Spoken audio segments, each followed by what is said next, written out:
was a very nice young fella. And I can remember we were coming out to Sunday school one day, and his mother was waiting the other side of the road, and his dog saw him and ran into the road and was hit by a car. And I can remember Dennis going into the road and picking that dog up and carrying him. And I thought how nice that was. I think I was interested a long while before he was. But I knew when he was interested because he came to church twice on a Sunday, which was unheard of, really, and walked me home. I was shanghaied, actually. I was on leave from the RAF and I was invited to go round to supper.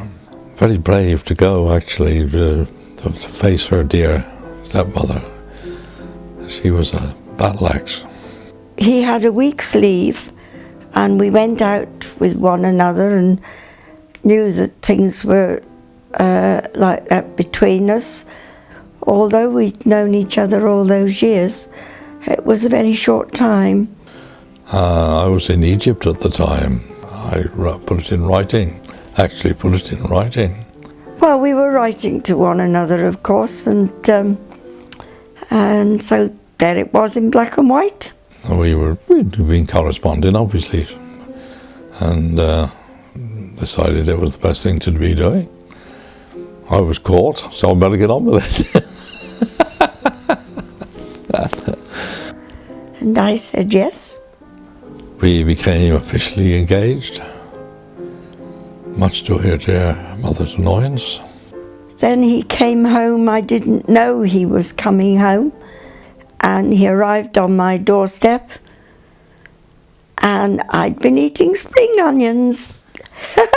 The wedding was at the old Pump Street Methodist Church, which doesn't exist now. That was destroyed and it is now St Andrew's Church now. But the old church was known as Pump Street Methodist at the time.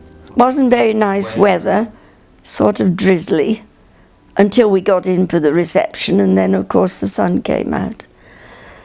But I was absolutely frightened to death because of the crowds. Pump Street was quite crowded, and opposite the church was the pork butcher's shop. And so on my wedding photographs I have got the people queuing up for sausages.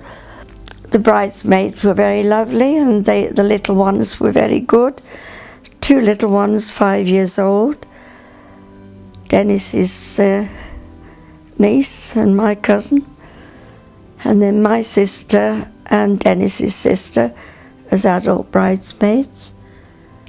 Looking back, I sort of wish I'd been there, because that's how I felt. It just really, I think, went all over my head.